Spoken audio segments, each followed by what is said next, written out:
Pre-season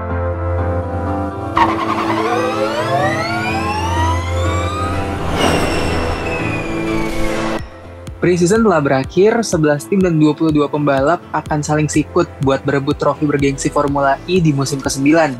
Dibuka di Meksiko, ditutup di London melalui 11 kota.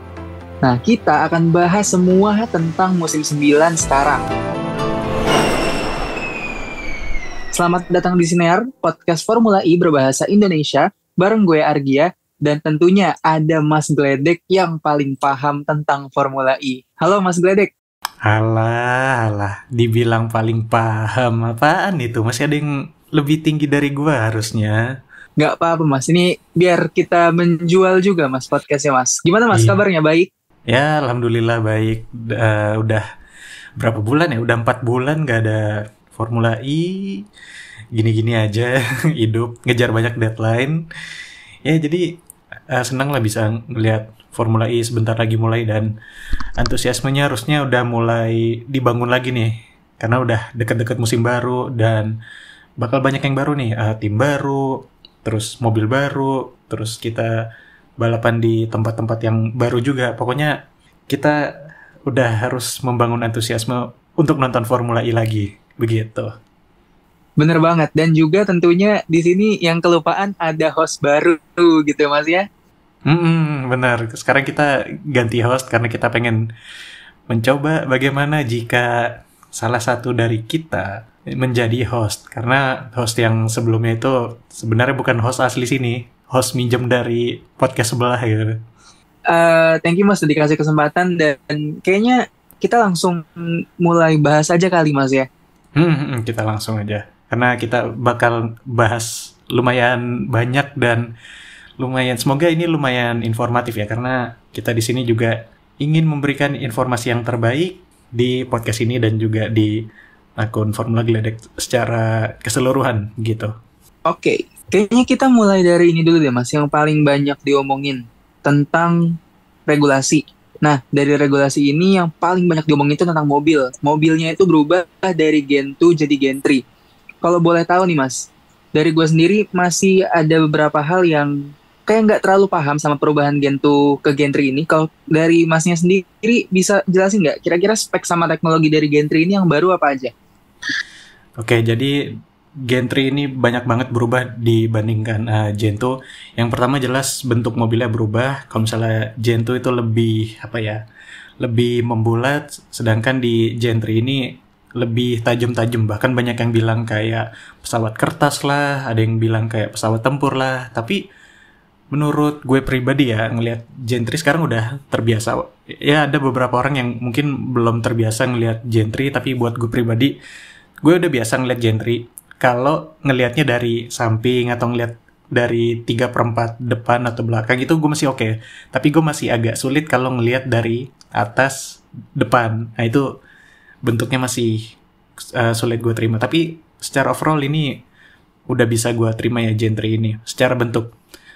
Untuk secara teknologi ini juga pasti perkembangan dari Gen 2-nya banyak banget. Oke, yang pertama, Gen 3 ini lebih ringan. Kalau Gen 2 itu 900 kilo minimum. Sekarang di Gen 3 itu sekitar 840 kg minimum.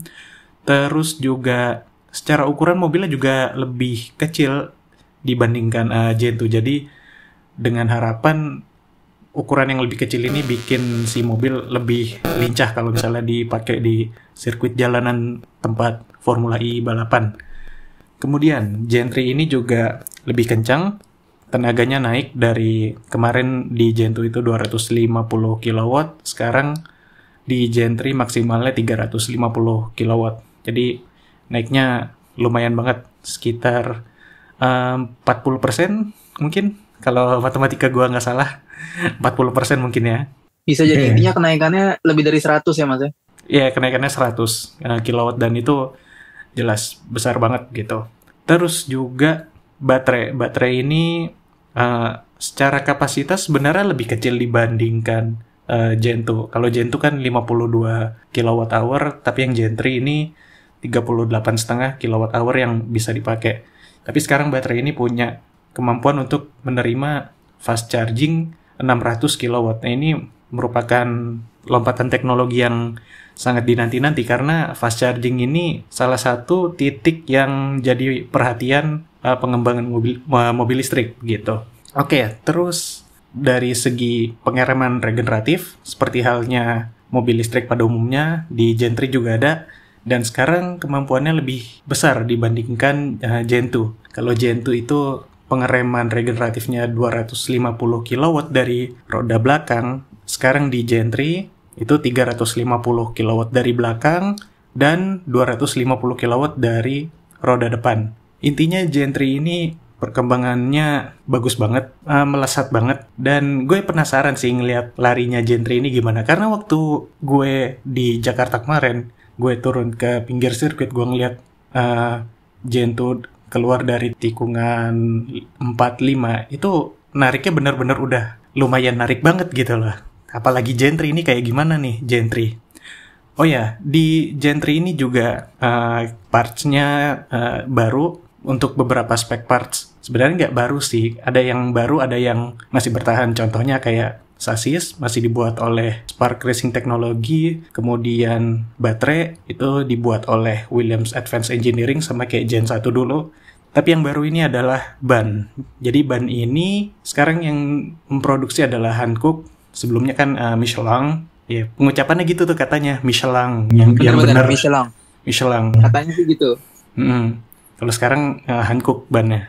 Dan kata orang ban Hankook ini dibandingkan ban Michelin itu lebih keras dibandingkan ban sebelumnya begitu. Kalau bannya lebih keras berarti dia gripnya lebih kecil, tapi keuntungannya bannya lebih tahan lama. Bahkan kalau nggak salah kemarin sempat baca ada pembalap yang bilang bannya ini dipakai seminggu bolak-balik juga nggak bakal habis gitu, saking kerasnya gitu. Tapi gini Mas, dari tadi kan udah lu sebutin tentang teknologi sama speknya gitu kan. Tapi sebenarnya ada nggak sih masalah dalam pas pembuatan Gen 3 ini?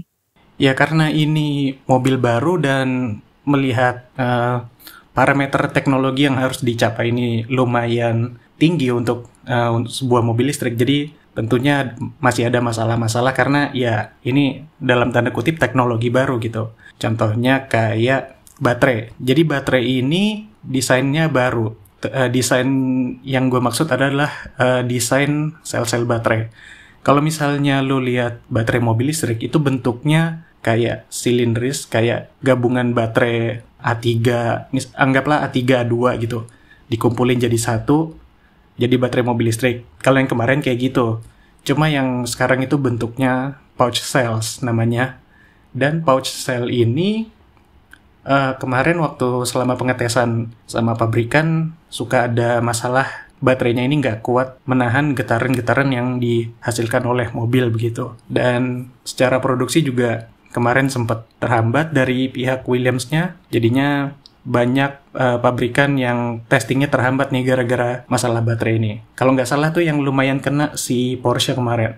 Terus juga teknologi berikutnya yang sempat jadi masalah adalah, jadi kan di Gen 3 ini pengereman regeneratifnya kan lebih gede ya dari roda belakang, 350 kW, ya kan? Iya. Nah, si pengereman regeneratif yang besar ini, itu bikin Formula E bisa ngilangin rem belakang gitu. Kan biasanya ada rem hidrolik, cakram gitu kan di belakang. Nah, sekarang karena regennya udah gede, maka rem belakangnya bisa hilang. Nah, sekarang yang ngatur rem belakang itu regen, dan regen ini biasanya diatur oleh software. Nah, masalahnya muncul ketika kalau misalnya mesinnya tiba-tiba mati, berarti lu dalam tanda kutip nggak punya rem belakang dong. Karena kehubung ke software tadi, sementara mesinnya mati, Mas. Dan ya kalau misalnya mobil lagi ngebut terus remnya mati, ya apa boleh buat. Lu cuma mengandalkan rem depan yang sebenarnya rem depannya juga jarang dipakai karena rem depan pasti difokusin di software-nya dong, supaya kalau misalnya dipakai balapan, regennya dibanyakin supaya mobilnya secara keseluruhan lebih efisien. Jadi rem yang hidrolik yang cakram ini bakal jarang dipakai. Kalau jarang dipakai nanti remnya dingin. Kalau remnya dingin biasanya bannya suka ngunci begitu diinjek. Nah sekarang mobil kencang, rem depan dingin, nggak ada rem belakang karena mesin mati. Udah susah. Udah tinggal ketemu tembok aja udah. Wassalam ya itu jadinya ya. Nah, oleh karena itu Formula E selama sebulan belakangan ini memikirkan pengen pasang rem belakang cuma buat darurat gitu. Jadi secara penggunaan, kita bilangnya penggunaan sehari-hari ya, pas balapan itu remnya nggak dipakai, remnya dipakai kalau darurat doang gitu. Kalau misalnya mesin mati, ketahuan nih mesinnya mati, rem daruratnya baru main gitu. Oke. Kebayang berarti gue dari sini. Nah, sekarang gini Mas, ini kan Gentry kan udah pada turun nih pas pre-season nih. Kalau dari lu sendiri, livery yang menurut lu paling best dari siapa? Wah, livery ya. Livery Gentry menurut gue keren-keren, dan gue agak sulit menentukan siapa yang paling keren. Untuk gue pribadi, gue seneng lihat mobil yang warnanya ngejreng, yang stand out gitu, yang kelihatan banget gitu. Oh, kalau ini mobilnya ini gitu. Okay. Menurut gue yang liverynya unik di Gentry ini ada dua. Yang pertama adalah Abt Cupra. Dia itu kombinasinya biru di engine cover, kemudian sisa bodinya warnanya ini unik nih, yang di kebanyakan bodinya nih unik warnanya. Ntar gue jelasin. Sama ada clear kayak warna lime green gitu. Lime greennya yang bikin keren dan lumayan ngejreng gitu. Lime green yang mirip ini gak sih Mas? Yang mirip Aston Martin gak sih? Iya, lumayan mirip sih kalau gue bilang. Nah, yang warna utamanya, warna body utamanya ini menurut gue keren dan unik. Jadi ini warnanya khasnya Cupra yang partneran sama Abt ini. Jadi itu kalau di foto, waktu pertama kali gue lihat foto liverynya, itu gue kira warnanya abu-abu. Ternyata begitu kena cahaya, ini ternyata bisa ganti-ganti gitu warnanya. Ada warna biru, ada warna biru kehijauan, sama warna ungu. Ini warnanya keren banget secara color shiftingnya gitu ya. Ini keren banget. Jadi menurut gue, Abt Cupra ini liverynya salah satu yang the best. Kemudian ada unsur ngejrengnya dari garis-garis warna lime green tadi. Nah, kemudian menurut gue livery yang bagus juga, karena gue suka yang warnanya stand out, itu liverynya McLaren. Ya kita tahu McLaren warna khasnya papaya orange, dan McLaren bisa mengaplikasikan warna McLaren orange dengan sangat baik di mobilnya Gentry ini. Selain papaya orange, juga ada sedikit warna biru muda, sama warna hitam dari carbon fiber gitu. Jadi dari jauh udah kelihatan, oh ini mobilnya McLaren nih kayak gini nih. Benar. Kayak itu adalah merek ya, mereka yang ngebangun merek. Udah jadi warna khasnya lah. Misalnya kayak, kalau misalnya di dunia mobil kayak ada British Racing Green, kayak Aston Martin gitu kan. Atau misalnya Mazda punya Soul Red gitu, warna merah tuanya gitu. Kalau McLaren punya identitasnya oranye gitu. Juga ya Mas ya, kayak Ferrari gitu mungkin ya, Ferrari dengan benar Ferrari merah gitu. McLaren dengan papaya orange-nya yang udah mereka bangun dari zaman dulu gitu kan. Ini kita udah cukup banyak bahas Gentry nih Mas. Sekarang gue mau coba bahas tentang regulasi. Katanya sekarang Formula E balik lagi ke format lap ya? Benar. Jadi kalau misalnya di Gen 2 sebelumnya formatnya waktu 45 menit plus 1 lap, sekarang di Gentry ini formatnya balik lagi ke jumlah lap kayak dulu, kayak waktu zaman-zamannya Gen 1 gitu. Nah, menurut gua lap ini lebih gampang diterima fans awam ya, karena Formula itu secara nggak langsung mengincar orang-orang yang awam soal balapan gitu. Jadi supaya lebih gampang diterima, format lap diterapkan gitu, dengan harapan gampang diterima oleh orang-orang, dan gampang juga buat tim nih buat nentuin kira-kira pemakaian baterai itu harus berapa banyak ya per lap gitu. Kalau misalnya di Gen 2 kan formatnya waktu nih, nggak nentu jumlah lapnya, tergantung balapannya bagaimana, dan tiap tim tuh pasti harus buat ini, kita prediksi balapan segini, pemakaian baterai segini. Jadi timnya pasti bakal pusing untuk memikirkan 3 skenario yang berbeda misalnya, atau mungkin 5 skenario yang berbeda, balapannya diganggu atau enggak, dan segala macamnya. Tapi kalau misalnya balapannya jumlah lap, itu lebih gampang ya, karena kita cukup bikin satu skenario yang udah pasti nih, balapannya nggak diganggu misalnya gitu. Jadi nanti pemakaian baterainya segini, jadi nanti kalau misalnya ada gangguan nanti tinggal menyesuaikan gitu. Oh, yang ngomongin soal lab kan, di Gen 2 musim terakhir ini kan ada yang namanya format extra time. Nah, kalau di Gen 2 ini extra time, di Gen 3 sekarang juga ada extra lap gitu sebutannya. Nah, extra lap-nya itu agak sulit dijelaskan secara singkat ya.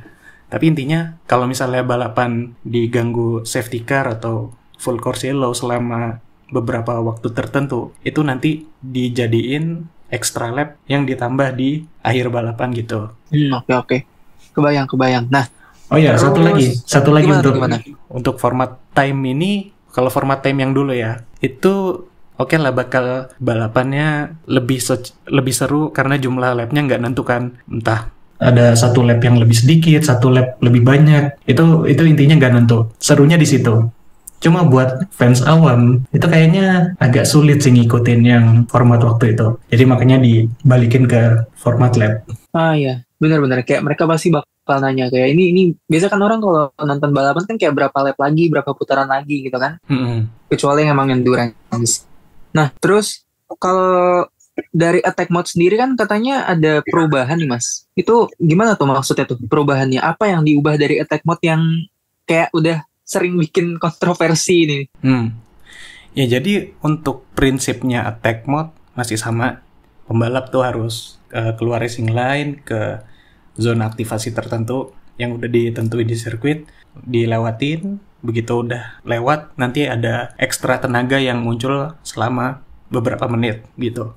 Itu konsepnya masih sama. Baik Gen 2 atau Gen 3, konsepnya masih sama. Nah, tapi sekarang modelnya beda. Kalau misalnya di Gen 2, itu kan ditentuin nih, attack mode, sekian aktivasi, sekian menit per aktivasi gitu. Nah, tapi kalau Gen 3 ini bakal beda. Jadi, waktunya itu udah ditentuin, misalnya totalnya 5 menit nih, tapi nanti 5 menit ini dibagi ke 3 skenario berbeda yang tiap skenarionya itu isinya 2 kali aktivasi. Nah, skenarionya kayak gimana? Nah, skenario 1 misalnya 1 plus 4 menit, skenario 2 2 plus 3, atau skenario 3 3 plus 2 gitu. Jadi waktunya udah ditentuin, tapi nanti ininya dibagi gitu, kayak ada 3 skenario yang bisa dipilih sama tim dan pembalapnya begitu. Itu bedanya sebenarnya cuma di situ. Nah, terus juga untuk Gen 3 ini ada yang baru, karena mobilnya bisa menerima fast charging. Nggak seru dong kalau fast chargingnya nggak diterapin pas balapan. Oleh karena itu fast charging bakal ada di beberapa balapan, namanya attack charge. Nah, untuk balapan yang ada attack charge ini, itu harus ngecas dulu sebelum pakai attack mode. Singkatnya gitu. Kayak menarik. Kalau kualifikasi katanya kan juga ada perubahan, Mas. Itu perubahannya apakah dari awal atau cuma di beberapa bagian dari kualifikasi aja? Sebenarnya nggak banyak sih untuk perubahan aturan kualifikasi. Formatnya masih sama. Ada groups, ada duels. Groups itu 22 driver dibagi sesuai ganjil genap klasemen. Terus tiap grup ini nyari 4 pembalap tercepat buat ke babak knockout duels. Nah, dari babak duels ini, kalau misalnya musim lalu kan pembalap A langsung ketemu grup B nih, itu di perempat final. Cuma sekarang di musim 9 ini bedanya, yang pembalap grup A baru ketemu grup B itu di final pas rebutan pole position gitu. Jadi nanti selama perempat final sama semifinal, grup A bakal ketemu sama grup A, grup B bakal ketemu sama grup B gitu. Jadi grup A sama grup B ketemunya di final. Udah sih, gitu aja sebenarnya bedanya. Gitu aja ya kayaknya ya. Okay. Sisanya formatnya masih sama, knockout, adu cepet-cepetan waktu, 1 lap di duels ya, gitu. Jadi kayak shootout gitu ya, kalau misalkan di game-game itu. One lap shootout. Ini format kualifikasi yang bikin pressure-nya tuh gede banget gitu, karena lu dituntut untuk nggak boleh error gitu kan, kayak nggak boleh error, nggak boleh nyentuh tembok sedikit aja tuh udah beneran kayak langsung udah silahkan selesai, kamu keluar dari kualifikasi gitu. Nggak boleh error, dan lu tuh ngelakuinnya tuh berkali-kali gitu. Misalnya lu lolos dari perempat final ke semifinal, semifinal ke final, finalnya lu ini lagi, duels lagi. Itu kira-kira 3 kali lu harus bener-bener Berhadapan dengan pressure yang seperti itu ya. pressure yang tinggi gitu, harus nggak boleh error, dan itu lu lakukan selama 3 kali berturut-turut.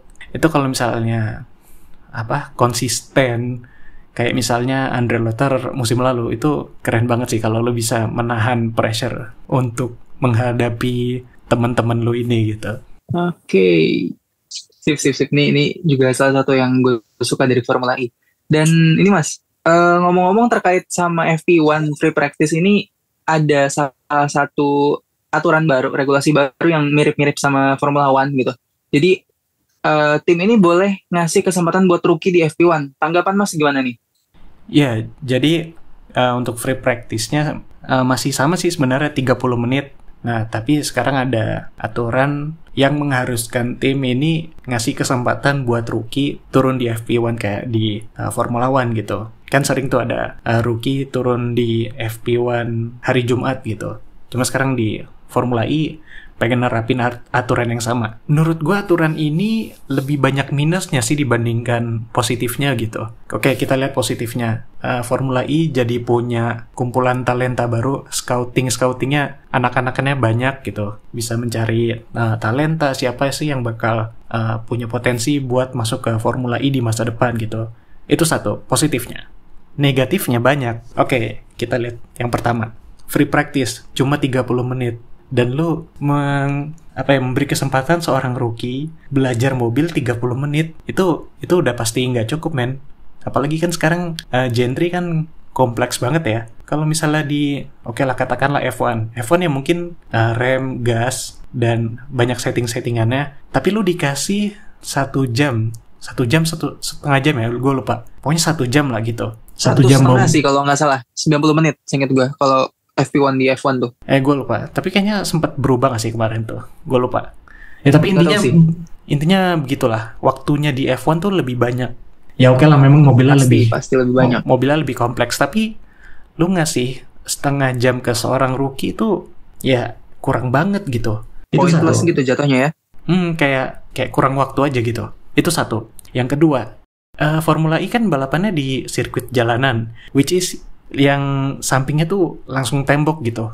Lu ngasih kesempatan lu ngasih kesempatan seorang rookie buat nyoba mobil 1/2 jam, tapi resikonya nabrak tembok. Dan kalau nabrak tembok, yang repot adalah timnya juga. Harus benerin mobil. Belum kalau misalnya rusaknya berat, siapa tahu bisa nggak ikut free practice 2, bahkan bisa nggak ikut kualifikasi juga kalau parah banget gitu. Bahkan bisa nggak ikut race kalian malah ya. Iya, kalau misalkan saking nggak ada spare-nya banget gitu. Itu makanya sebenarnya riskan banget sih aturan ini. Oke lah, bagus buat nyari talent, tapi begitu ngeliat minusnya, ini terlalu berisiko. Dan konon katanya beberapa tim lagi bersatu untuk ngebatalin aturan ini. Gue penasaran sih kalau beneran dibatalin aturannya bakal segimana dampaknya gitu. Oke. Ini menarik juga nih. Ngomong-ngomong soal talent, nextnya kita bakal bahas tentang silly season yang beneran silly season. Ini beneran jadi salah satu silly season paling liar di Formula E. Dari 11 tim cuma 1 yang dia pairingnya sama dari musim sebelumnya. Menurut Mas gimana nih? Dari setiap tim secara general dulu deh. Tim sama pembalap nih gimana nih? Banyak yang ganti atau gimana? Wah, banyak banget sih ganti. Hampir semuanya ganti, dan selama 4 bulan belakangan ini emang banyak berita, banyak rumor kepindahan tim sana sini. Pokoknya banyak banget yang berubah gitu. Mulai dari banyak perubahan tim, pembalap, ada yang ganti baju juga, dalam tanda kutip ganti baju ya. Terus ada yang ganti supplier mesin juga. Oke, kita mulai dari satu-satu dulu karena ini banyak banget yang pindah-pindah. Oke, yang pertama ada Abt Sportsline. Sebenarnya nama aslinya Abt Cupra. Nama tim yang pertama Abt Cupra. Iya, nama official timnya Abt Cupra. Jadi Abt ini nama yang comeback di Formula E setelah terakhir kali ngikut di season 7 waktu bareng sama Audi. Cuma habis season 7 mereka nggak dapat slot tim mereka, jadi mereka libur setahun dan sekarang bakal comeback lagi. Nah, Tapi sekarang sama Mahindra ya katanya. ya sekarang mesinnya pakai mesinnya Mahindra, dan untuk drivernya ada Robin Frenz dan Nico Müller yang Oke.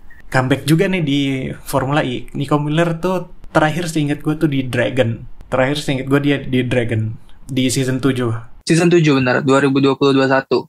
Terus dari Abt Cupra ada Andretti yang ganti supplier mesin. Kalau sebelumnya kan BMW, sekarang pindah ke Porsche. Drivernya Jack Dennis masih stay di sini, sementara temannya sekarang udah bukan Oliver Askew lagi. Askew musim lalu ya agak kurang sih. Agak basic ya, SQ ya kayaknya ya. Basic, tapi sebenarnya untuk hitungan rookie musim lalu ya, dia yang paling stand out sih. Dia yang paling bagus, yang paling mencolok Oke. dibandingkan rookie-rookie lainnya. Cuma ya karena kurang banget mungkin untuk standarnya Andretti, makanya SQ sekarang udah nggak di FA lagi. Sekarang dia, si Jack Dennis ini ditemenin sama Andre Lotterer yang pindah dari Porsche. Si bapak-bapak ini pindah dari Porsche ke Andretti. Kemudian habis Andretti ada DS Penske. Jadi musim lalu ini nama tim ini tuh Dragon Penske Autosport. Cuma sekarang jadi DS Penske, udah collab. Nah, kenapa bisa dapat DS? Karena kan di musim lalu kan DS sama Techeetah. Nah, dari sisi Techeetahnya kekurangan duit nih intinya gitu. Techeetahnya kekurangan duit, DS-nya ibaratnya harus terpaksa ngeluarin duit buat nyelamatin tim ini gitu. Nah, DS-nya kan bete, udahlah DS sama Techeetah cerai. DS-nya sekarang pindah ke Dragon Penske. Penske.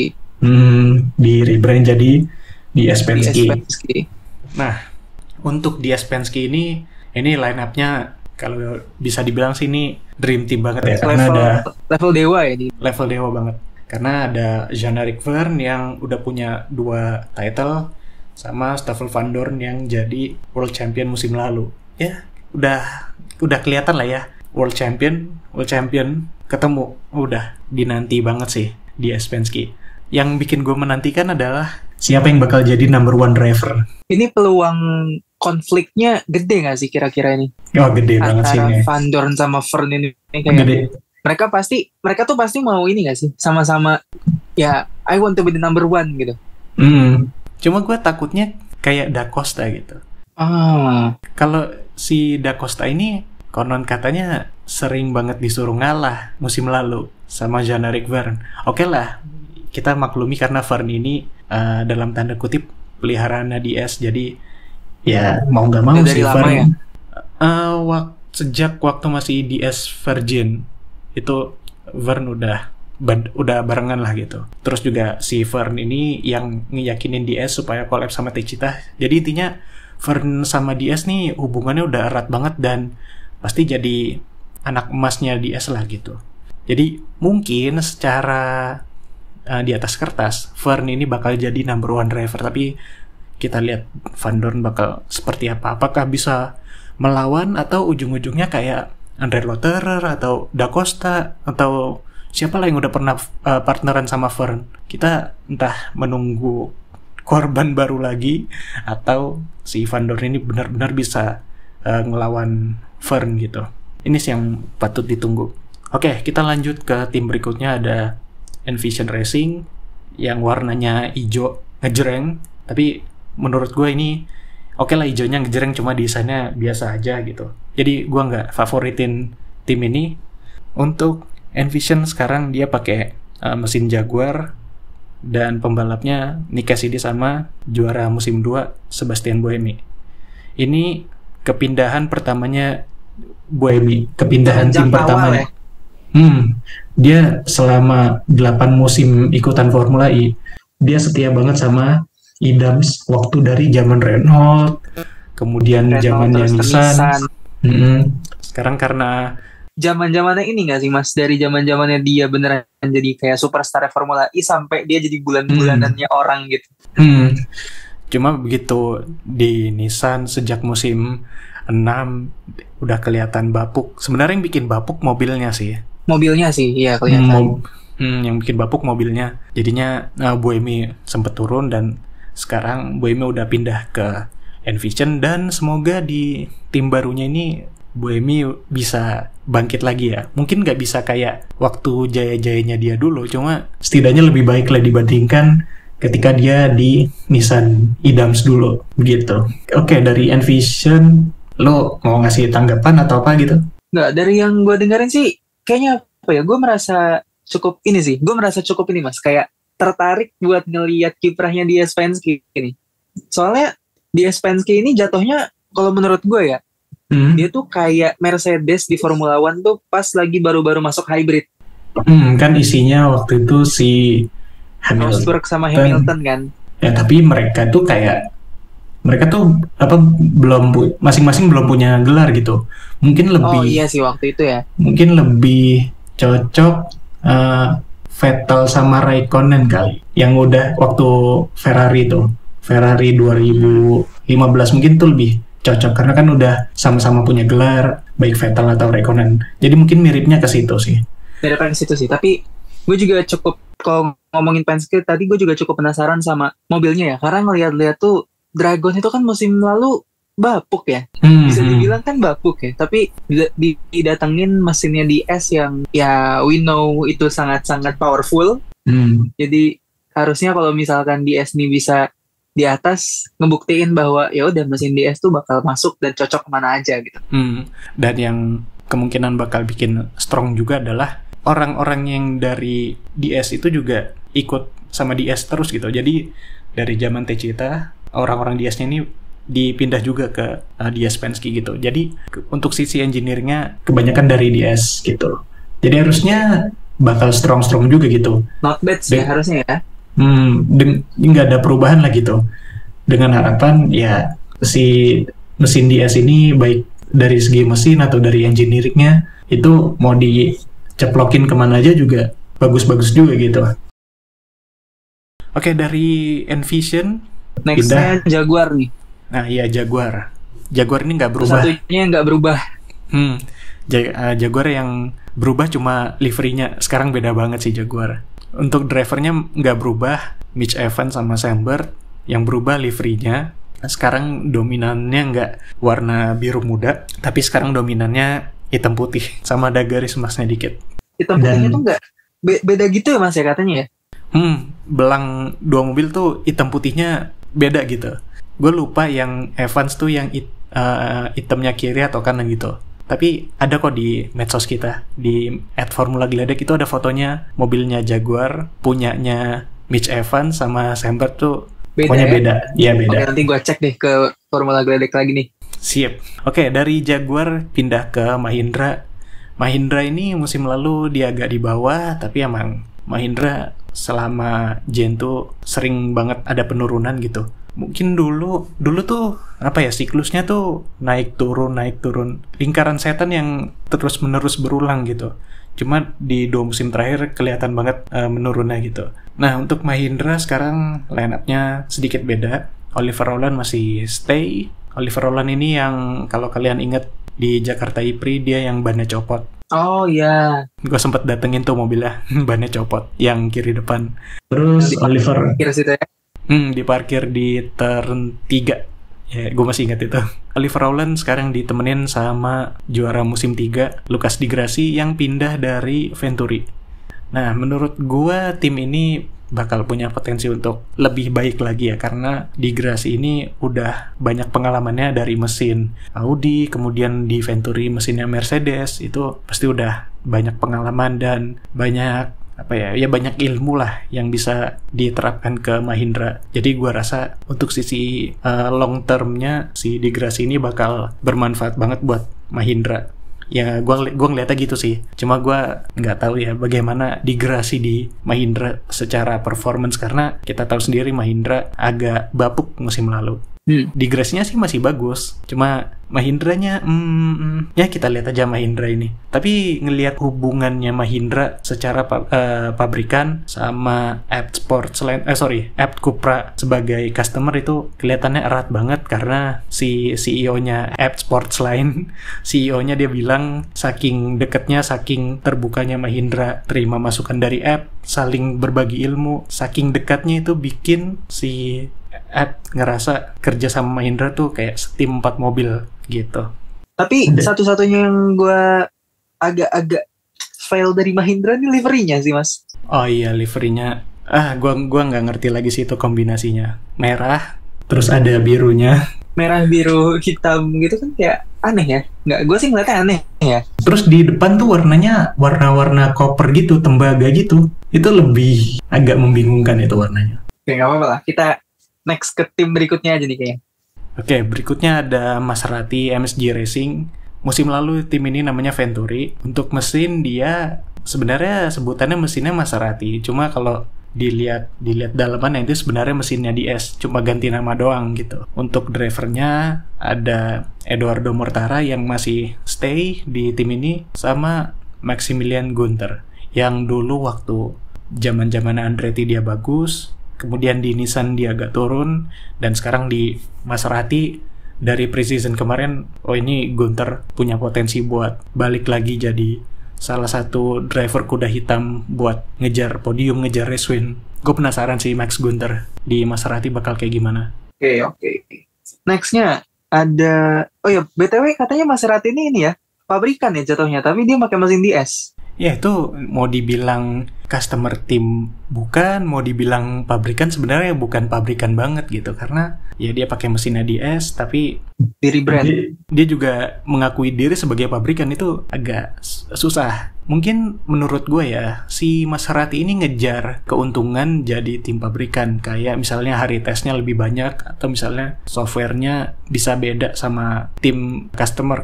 Kalau misalnya tim customer itu softwarenya kalau nggak salah tuh harus sama kayak tim pabrikannya. Sementara dengan jadi tim pabrikan sendiri, lu bisa lebih bebas dalam hal software, dalam hal jumlah hari tes, itu lebih menguntungkan lah kalau misalnya lu jadi pabrikan di Formula E. Mungkin mereka ngejar itu sih, cuma gue nggak tahu.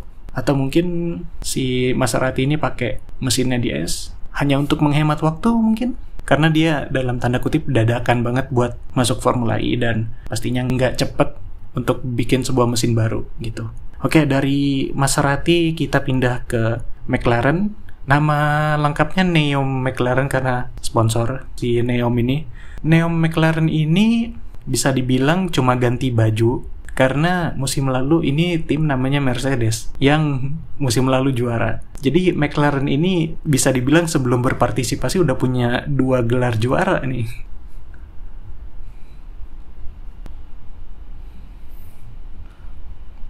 Ya tetap buat Mercedes lah yang pasti, karena kan di buku sejarah udah kehitungnya Mercedes. Cuma untuk lucu-lucuan aja ya McLaren bisa ngaku juga, loh ini gelar juara saya.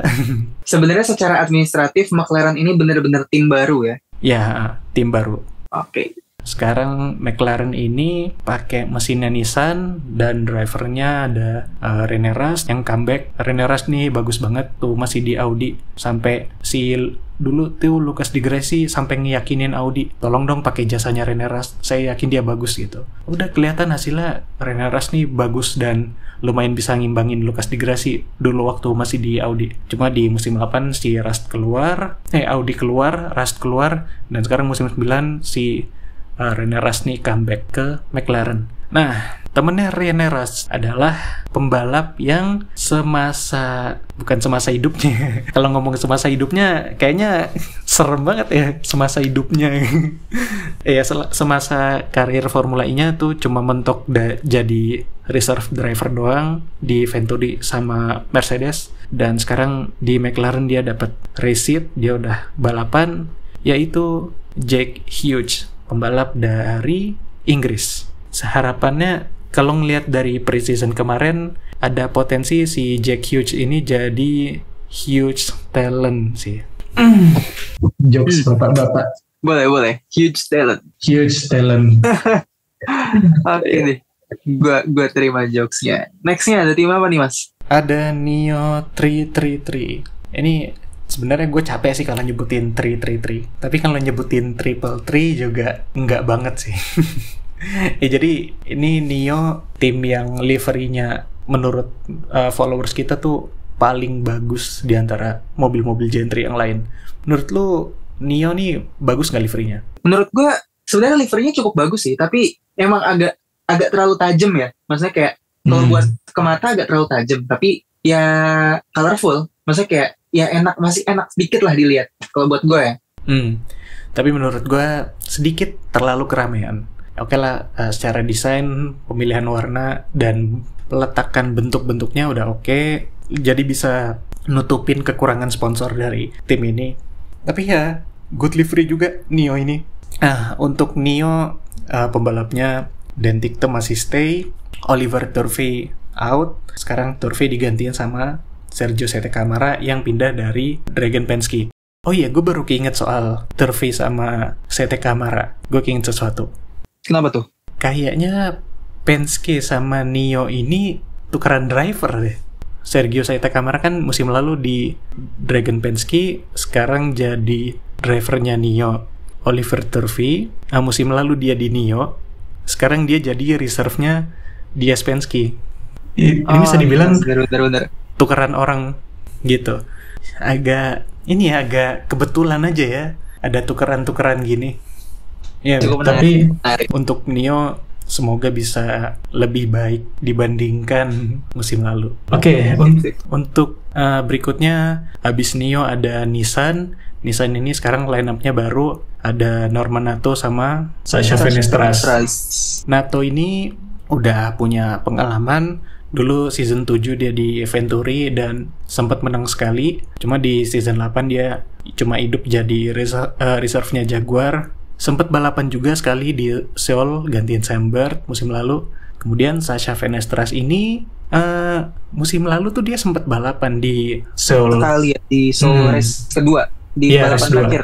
Itu baru sekali balapan dan kita belum bisa menilai Sasha Fenestras ini secara umum sebagus apa. Untuk Nissan ya, karena ini Nissan pabrikan ya pasti mesinnya Nissan. Gue penasaran sih Nissan apakah bakal ada perubahan atau enggak gitu. Karena sebenarnya menurut gue ya, yang bikin Nissan jatuh selama Gen 2 itu adalah karena konsep dual motor yang di ban gitu. Jadi season 5 mereka pakai dual motor, season 6 di ban dual motornya. Nissan-nya harus pakai single motor dan menjadi kejatuhannya Nissan selama Gen 2. Dan gue pengen lihat di Gen 3 ini Nissan bakal sebagus apa. Bakal bisa comeback atau tetap di agak belakang gitu. Oke, patut untuk kita lihat. Dan terakhir Mas, tim terakhir ada Porsche nih kalau nggak salah. Ya, tim terakhir ada Porsche. Pembalapnya ada Pascal Wehrlein yang musim lalu menang di Mexico City. Kemudian ada Antonio Felix da Costa yang pindah dari Díaz Techeetah sekarang ke Porsche. Da Costa ini kalau misalnya gue lihat dari doku series Formula E Unplugged ya yang baru rilis, ini Da Costa ini kayak dizolimin selama di Díaz Techeetah gitu. Kan ada tuh yang Jakarta kemarin kan dia disuruh ngalah di duels final buat Jean-Eric Vergne dapat pole position gitu. Ya intinya dia disuruh ngalah dan gue ngerasa ini kayaknya Da Costa dulu dizolimi. Oke. Oke, itu dia 11 tim dan 22 pembalap yang udah kita bahas. Selanjutnya kita bahas apa nih? Cukup panjang ya tadi bahasan kita ya. Nah sekarang kita bakal bahas tentang, sebenarnya ini tipis-tipis aja Mas, tentang pre-season kemarin. Menurut Mas, mana yang kencang, mana yang kira-kira potensial, dan mana yang kayaknya nggak dulu deh buat musim ini. Oke, yang pertama jelas kelihatan dari pre-season kemarin adalah mesinnya Díaz, baik Díaz Penske atau Maserati benar-benar kencang banget selama 4 hari pre-season test. Max Günther jadi yang tercepat, kemudian kalau nggak salah Van Dorn kedua. Ya, Van Dorn kedua. Itu memperlihatkan bahwa mesin DS gak boleh dianggap sebelah mata. Dan bedanya tuh cuma 0,1 Mas nih kalau misalkan lupa. 0,1 detik. Tapi perlu diingat bahwa hasil tes pramusim tuh tidak menggambarkan performa tim secara keseluruhan gitu. Jadi di tes pramusim dia bagus, tapi bahasa Inggrisnya tuh take it with a grain of salt ya. Jadi dikit-dikit aja lah gitu. Iyain aja gitu. Harapan boleh ada, tapi jangan sampai terbantai oleh realita gitu ya. Benar-benar. Kan kita juga belum melihat realitanya apakah emang sebagus itu atau ya cuma bagus di pre-season doang gitu.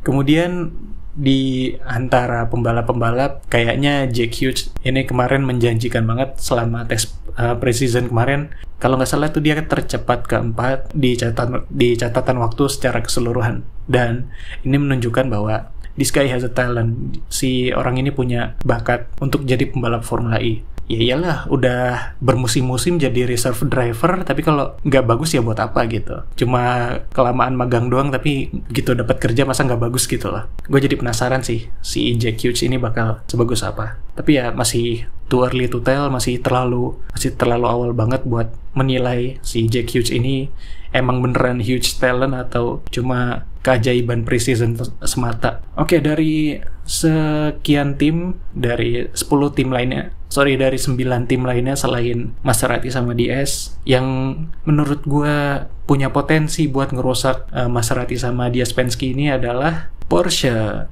Karena secara jumlah lap dia lumayan bersaing sama tim-tim yang mesin DS, walaupun untuk pace, untuk kecepatannya si Porsche ini agak kurang banget ya di preseason kemarin, karena cuma di tengah-tengah doang, di urutan belasan doang. Mungkin si Porsche ini bakal lebih fokus di race pace-nya mereka, karena Porsche agak boros di race musim lalu.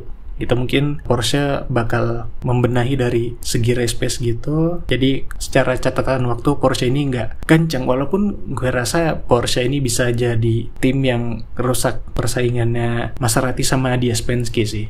Kemudian yang menurut gue agak kurang menjanjikan adalah tim-tim yang pakai mesin Jaguar pabrikan atau Envision Racing.